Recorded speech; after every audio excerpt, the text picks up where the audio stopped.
ఆరోగ్యశ్రీ పరిమితి పెంచిందే మేము అంటూ ఇక్కడ వీళ్ళేమంటారంటే పేదల వైద్యానికి 4,500 కోట్లు అని అంటా ఉన్నారు.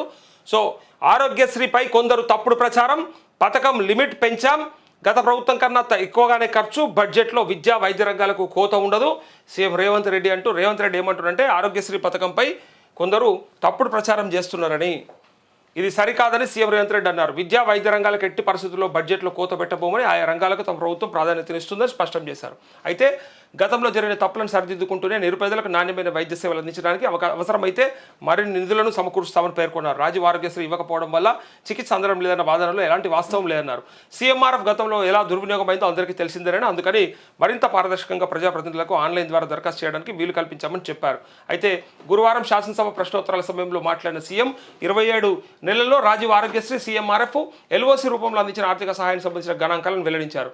రాష్ట్ర ప్రభుత్వం నిర్వహించిన సామాజిక, ఆర్థిక, విద్యా, ఉద్యోగ, రాజకీయ సర్వే లెక్కల ప్రకారం రాష్ట్రంలోని 1.15 కోట్ల కుటుంబాలకు ఇందిరమ్మ కుటుంబ జీవిత బీమా పథకాన్ని అమలు చేయబోతున్నట్లు చెప్పారని, ఇక సిఎస్ఆర్ సెల్ పోర్టల్ ఏర్పాటు, ప్రతి చిన్నారికి నాణ్యమైన విద్య, పౌష్టికాహారం అని చెప్పి రేవంత్ రెడ్డి అంటూ ఎంఎంటీఎస్ల సంఖ్య కూడా పెంచాలంటా ఉన్నారు. అయితే 30 తర్వాత చలో కేరళ, 30 తర్వాత కేరళకు పోతారు, ఇక మనకు అందరికీ ఎరక.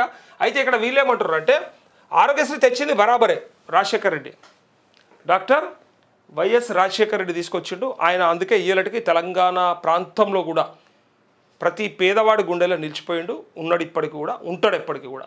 ఆరోగ్యశ్రీ పథకం ఉన్నంత వరకు ఆ పథకం గురించి రాజశేఖర్ రెడ్డి ఆనాడు ఎంతైతే అంటే శ్రమ కోర్చి ఎట్టి పరిస్థితుల్లో పేదవాడి ఆరోగ్యమే ముఖ్యం అనుకొని ముందుకొచ్చి వేరే వాటికి బడ్జెట్ సరిపోయినా సరిపోకపోయినా కూడా పేదవాడి ఆరోగ్యానికి మాత్రం ఎట్టి పరిస్థితులలో మనం ఇది వెచ్చించాల్సిందే అని చెప్పి కొట్లాడి మరి ఆ పథకం తీసుకొచ్చి మరి అట్లా ఇస్తే రేపు కార్పొరేటు మరి ఎట్లా బతుకుతుంది, కార్పొరేట్ హాస్పిటల్ పరిస్థితి ఏంది, మరి ఆ వ్యవస్థల పరిస్థితి ఏంటంటే కూడా వాళ్ళ ఒత్తిడి కూడా తలగ్గకుండా అదే కార్పొరేట్ హాస్పిటళ్ళల్లో వైద్యం ఇస్తూ మీకే బిల్లులు ఇస్తామని చెప్పేసి తీసుకొచ్చినటువంటి ఆ పథకం బ్రహ్మాండం. అందుకే అది దేశమంతా కూడా మెచ్చుకున్నటువంటి పథకం. పైగా ఇక్కడ రాష్ట్ర అసెంబ్లీలో తెలంగాణ రాష్ట్రం ఏర్పడిన తర్వాత కేసీఆర్ కూడా ఆ పథకం గురించి చాలా గొప్పగా మాట్లాడుతూ వైఎస్ఆర్ గారు తీసుకొచ్చినటువంటి ఆ పథకం ఏదైతే ఉందో దాన్ని కంటిన్యూ చేస్తున్నాం, అది ఉండాల్సిందే.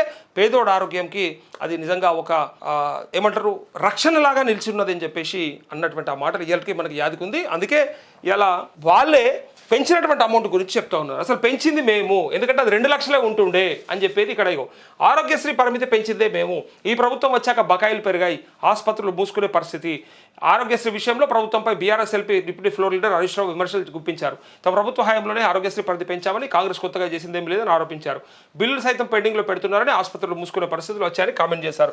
యాక్చువల్గా ఈ విషయంలో నేను ఇంకొకటి కూడా చెప్పదలుచుకున్నా, ఇది ఇప్పుడు కాదు అప్పుడు కూడా అట్లే అయింది. ఈవెన్ బీఆర్ఎస్ పీరియడ్లో కూడా 21 to 22 మధ్యలో ఆ 2 ఏళ్లలో చాలామంది పేషెంట్లు మనల్ని సంప్రదించారు. కార్పొరేట్ హాస్పిటల్లో మాకు బెడ్ ఇస్తలేరు, మాకు ఆరోగ్యశ్రీలో ట్రీట్మెంట్ చేయలేమంటున్నారు, దానికి కారణం వచ్చేసి వాళ్ళకు బిల్లులు రాలేవట అని చెప్పి యశోద, కిమ్స్ లాంటి హాస్పిటల్స్ కూడా చెప్పినాయి.